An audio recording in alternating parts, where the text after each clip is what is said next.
Ladies and gentlemen, welcome to the HeadSPACE for Entrepreneurs podcast. I am your host, your lucky host. My name is Rivers Corbett, and I hang out with rock star entrepreneurs from around the planet. Each and every week, we bring their conversations, their backgrounds, their lessons to you to this podcast. And thank you so much for continuing to be an amazing guests, listeners, whatever you want to call it. Before we get into today's guest, Tim Ash, I wanted to give a thanks to our sponsor, Deep Work Sprints. Deep Work Sprints brings together people each day to go through 100 minutes of focused work so that the work gets done. And they've got $50 for you if you're interested in just referencing the HeadSPACE for Entrepreneurs podcast. Go check them out at deepworksprints.com. I can tell you that because of my connection to them, I have significantly moved along my business, cheftorial.com, a lot faster and with a lot better results because of that deep work every single day. So deepworksprints.com. All right, ladies and gentlemen, this is going to be such a cool conversation because I'm going to bring you into a conversation with Tim Ash. Now, typically I kind of shy away from the written bios, but this one I want to make sure I get every single nugget. So Tim, just bear with me for about 60 seconds while we walk through what your magic is all about. So Tim Ash is an acknowledged authority on evolutionary psychology and digital marketing. He is a sought after international keynote speaker and the best-selling author of Unleash Your Primal Brain. And he's got over 50,000 copies of this sold worldwide and translated into 6 languages. We're going to dive into Unleash Your Primal Brain as part of this. He has been mentioned by Forbes as a top 10 online marketing expert and by Entrepreneur Magazine as an online marketing influencer to watch.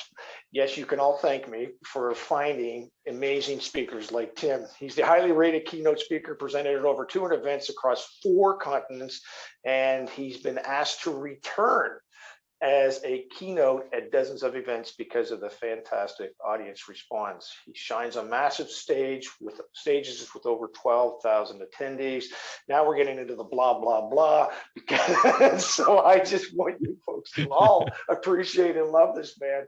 But you know what I loved? I wanted to just get to that one point where you've been asked back. Tim, I'm always say that the first order is nice, but the second and third are really great. So Tim, welcome to the HeadSPACE for Entrepreneurs podcast, sir. Thanks, Rivers. Great to be with you.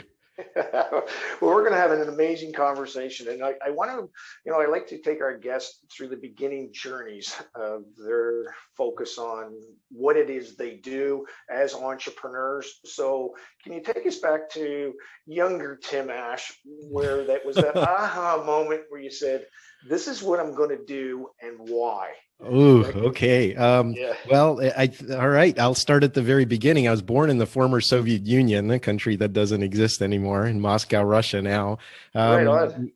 We emigrated with my family. My younger brother was 5, I was 8, and my parents brought us to the U.S. mainly to have basically a better life. Mm-hmm. And so I moved around to different places in the U.S., from Albany, New York, to Ann Arbor, Michigan, Cherry Hill, New Jersey, which is near Philadelphia. And then I got a full ride UC Regents scholarship on the beach in San Diego, California. That was not a tough college choice to make. It's a top university, and I stayed there for graduate school as well. So my background was in cognitive science and computer engineering, and I did PhD work in artificial intelligence. And that was 7 years in. I quit that to start my first business. So it was, I guess, the entrepreneur. So stop for a second now. Yeah. You didn't just wake up one day and quit and start it. What was the trigger point when you were going through school? Well, okay. Well, it was 3 things, I would say. The first was the fact that I spent too much time in graduate school, and I'm just thinking, what am I doing? Why do I need a computer science PhD unless I'm going to teach at a top university, which was never my intention. So it was more like inertia. My dad had his PhD, my mom had her master's, so of course I'm going to get my PhD. So one day I woke up and I'm just thinking, I'm throwing away good years of my life after bad because I never wanted to be an academic. The second thing was I'd worked at some big companies, including NCR and SAIC, which is a big defense contractor in the US. And, I just realized that big companies were just kind of soul-sucking enterprises, and I wanted no part of it. And so I decided that was another reason for starting my own business. But the third was actually that, I guess you'd say, immigrant expectation. My parents came here to give us a better life. I mean, they gave up their lives in Russia, not speaking a word of English. They never saw some of their relatives again and any of their friends. And they just stepped, like it was like a moon landing or something. They did it all for us, for my brother and me. So it was kind of like to honor them. It's like if my fallback position's a 6-figure salary, then why don't I give it a shot? And that was the beginning of my entrepreneurial craziness. Yeah, I love that fact of honoring, and it wasn't based on money. It was based on contribution. It was based on life and impact, not only for you, but for generations to come. And so, I applaud you for that. By the way, when you mentioned the Soviet Union, in my home, my condo, I have a hockey stick.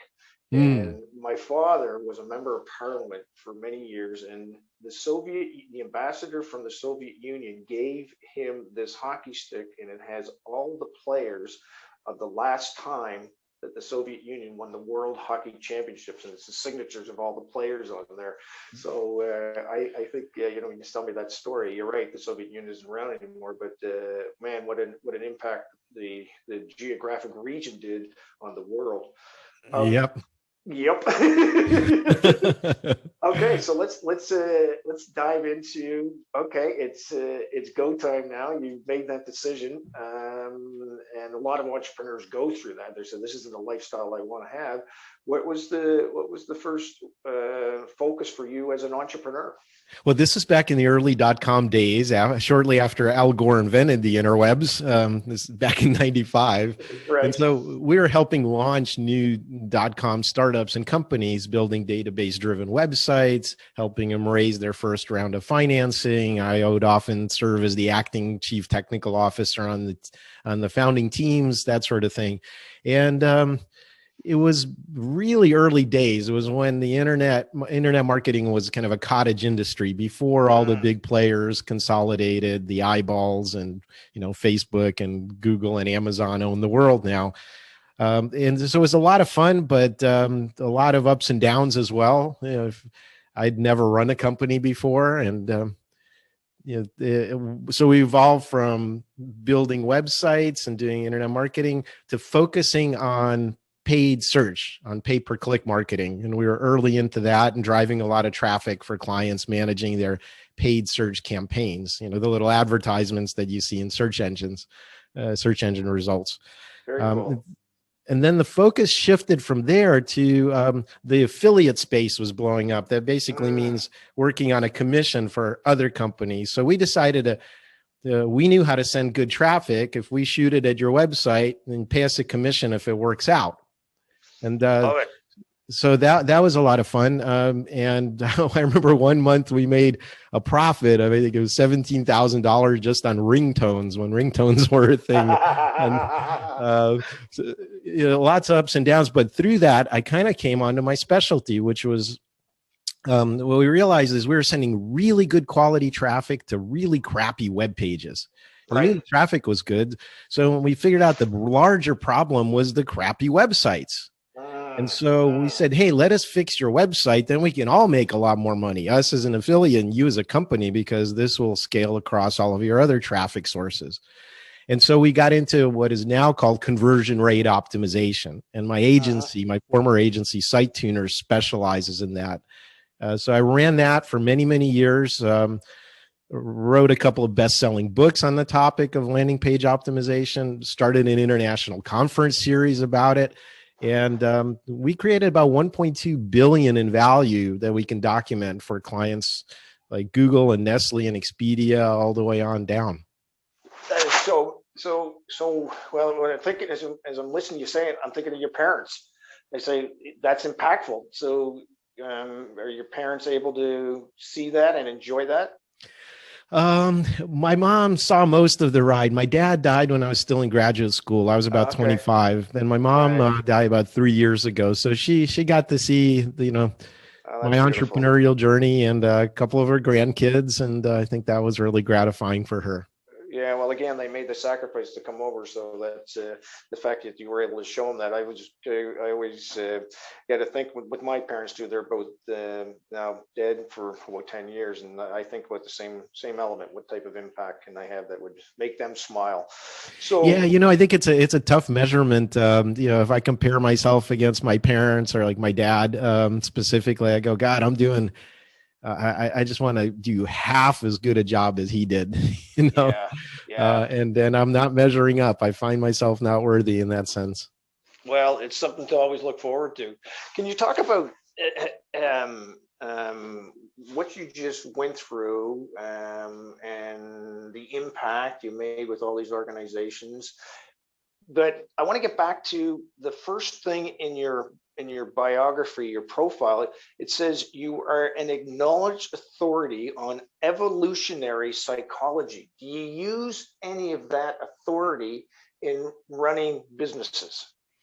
Well, absolutely. Not just running them, but it was also the subject matter of my business. So my undergraduate majors at UC San Diego were double major in cognitive science, how the brain works, and computer engineering. So I guess you could say the wetware and the software. And then in graduate school, I studied what's now called artificial intelligence, basically teaching computers how to learn from example and extract really complicated, subtle patterns from data. So I've always been interested in how the brain works and cognition. And then I applied it for almost 25 years to online marketing. And that's why we Right. had that success. And now I've kind of come full circle. I don't even want to necessarily apply it to marketing all the time. I just want to explain to people how the brain really works and how to persuade other people. So let's kind of get into that. It's a nice segue. And by the way, folks, we didn't plan it this way. We didn't script it this way because now you've got a career focused on that particular topic, on that particular journey. And of course, you're the best-selling author of Unleash Your Primal Brain. Can you and mentioned in the profile and landing page optimization? I like the first part of that heading, Unleash Your Primal Brain. Take us down a journey of what is the purpose of the book and what are some certain nuances, or if I could call it, the tricks of unleashing that primal brain. Great question. Well, the purpose, I think, maybe starts with the reason I wrote it. And as I mentioned, we work with huge companies around the world. Most of them do very ethical marketing, but a few were doing kind of gray area stuff, I would say. And so I realized that the big companies, social media, and other companies are manipulating us. This isn't paranoia; it's a fact. Their business model is based on strip mining us for data and selling us to advertisers. And governments do this, all kinds of large organizations. So in a way, you could say consumers or individuals are kind of bringing the proverbial knife to the gunfight. Right, And I right. wanted to level the playing field and say, look, this is what they're doing to you. This is the operating system for how your brain really works. And if you understand yourself better and can take yourself into account better, then you'll have a better life. So it's not an applied book. It's not about marketing. It's a really readable, just roller coaster ride through our evolution. To understand how our brains evolved, you have to retrace the whole evolutionary arc and see what we picked up along the way. And so if so I'm listening to you speak, walk me through at the end of one of your speeches as a keynote speaker, which you've been asked to do again and again. What's the end result that I would take away from listening to you and leaning in and learning? Well, my keynote speeches are on a variety of topics. A lot of them have to do with my digital marketing background. One of the Okay. most popular ones is on what's called neuro marketing. It's kind of the intersection of evolutionary psychology and marketing and persuasion. So I guess you could say we have these subconscious shortcuts in our brain, and you can reliably take advantage of them as a marketer. Again, hopefully ethically. So the book is can definitely be applied to leadership, to business, to entrepreneurship, to corporate culture, but you can also apply it to personal relationships and personal growth work. If you want to understand creativity and sleep and language and culture and gender differences, it's all in the book. Geez, no wonder you've been asked to go back again and again. You say, okay, we'll talk to entrepreneurs first, and we'll talk to leaders tomorrow. You're kind of like the alphabet soup when it comes to being able to come back and look after other audiences. That's so cool. Well, evolutionary psychology is so foundational. I mean, I can talk about the importance of sleep or decision making under duress, which is obviously something important for entrepreneurs. In fact, I've spoken on that topic, the spread of culture, or for one career day virtual event, I was talking about how to harness that subconscious stuff to get shit done. Yeah, beautiful. But this is a podcast for entrepreneurs. So can you zone in on two or three things, lessons, reference points that through your book that entrepreneurs could take away and bring them great value? Absolutely. Well, I think the biggest mistake that entrepreneurs make, and marketers more as well, is to think that, well, I've got this great product and everybody in the world needs it. Yeah. Really? I don't think so. It's really hard to build a brand. It's very expensive and time consuming to do that. So one of the things that I talk about in the book is how to make something memorable, how our memories work. And to get the biggest impact, to really be kind of interrupt someone and get their attention and be memorable, you have to have strong emotional attachment. You have to have a multi-sensory experience. Imagine the first time you went on a roller coaster. I mean, there's all this physical stuff going on, auditory stuff, visual stuff, emotions, all of this stuff. You remember that first roller coaster ride. Well, that's what you want as a marketer or as an entrepreneur. You want your brand to create a really, really strong emotional association. And in order to do that, you have to start with the target audience first. Right. So the mistake we make is like, here, I built this better mousetrap and now I'm going to sell it to 8 billion people on the planet. Well, no, you should say, who's the audience I want to serve? That's step one. Number two is, what are their values? What's their cultural tribe? What do they care about? And only then, number three, figure out what to sell them and how to position it. Okay, so stop for a sec, Tim, because I want to get back to values, because there's so many ways in which you can define what values are. So for you, representing a conversation out of entrepreneurs, what are values? Would you give us some examples of values?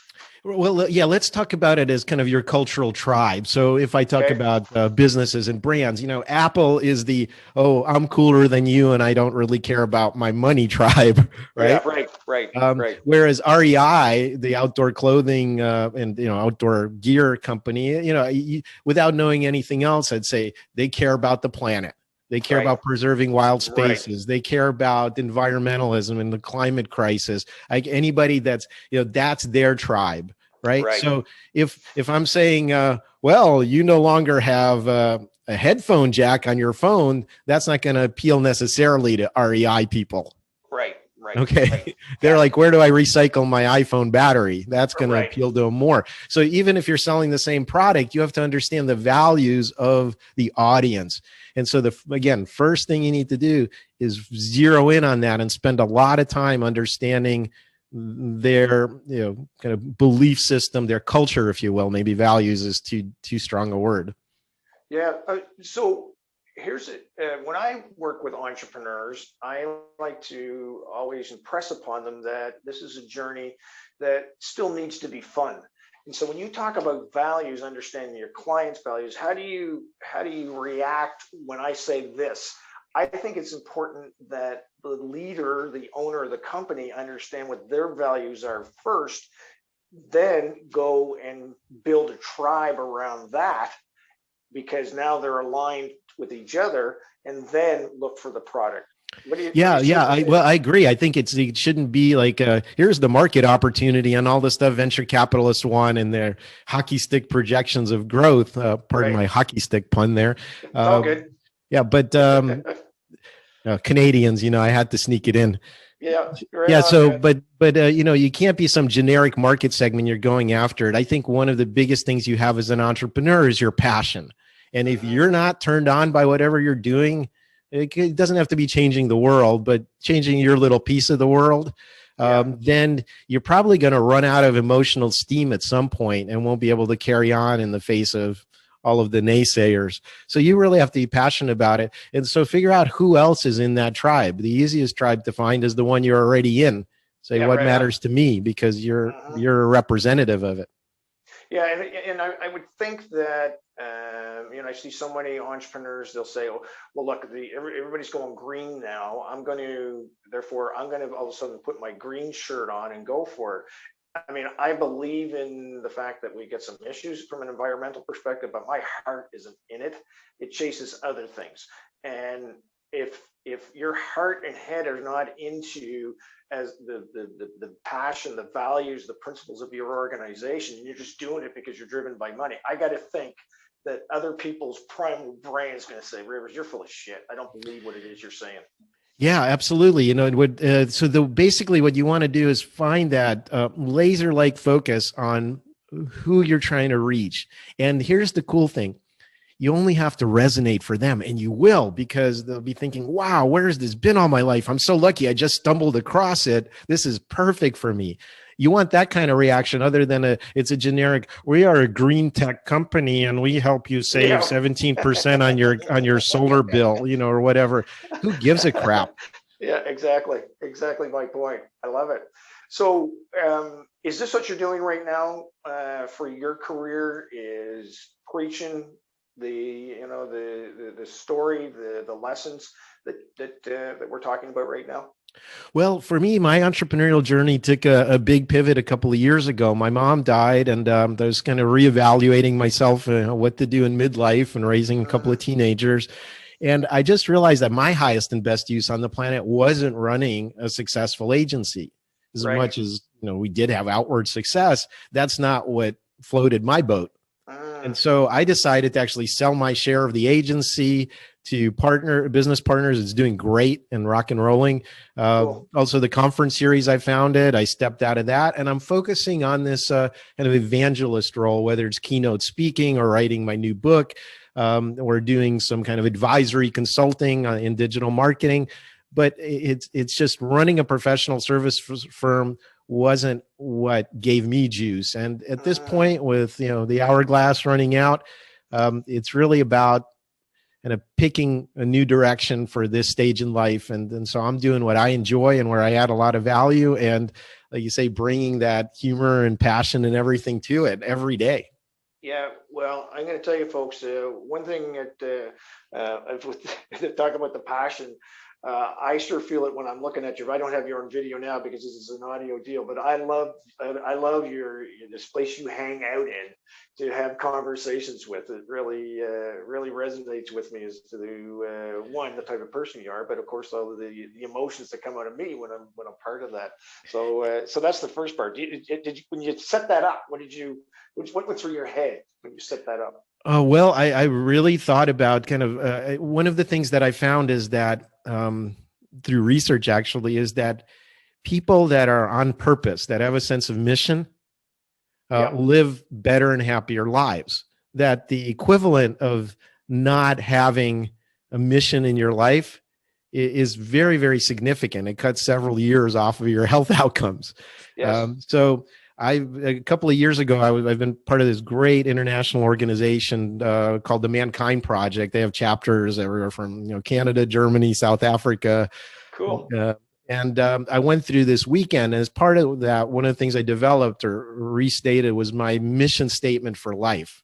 Mm, And of course, that changes as you go through life. But mine is I co-create a world of peace, safety, and love through joyous expression and service.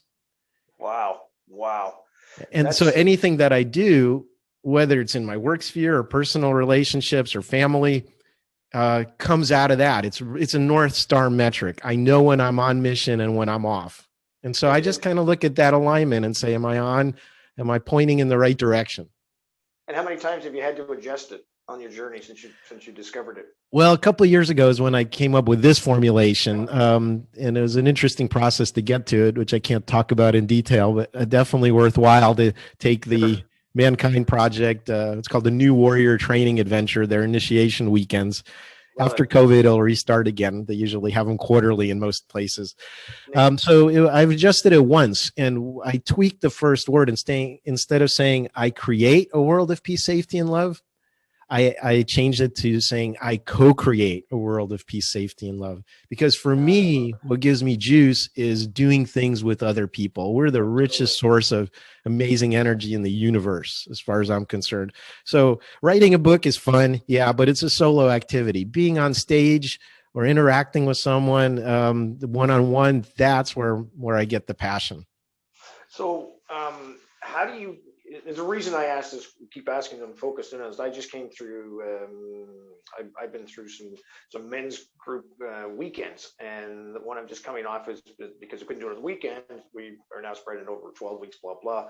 And anyway, and it's been wonderful work and similar outcomes and so on, but what I wanted to get to, and I think this still has to do with entrepreneurs, is understanding their mission, their focus. How do you make sure, what practices do you do to keep focused in on ensuring, one, it's top of mind, but then it's top of living also?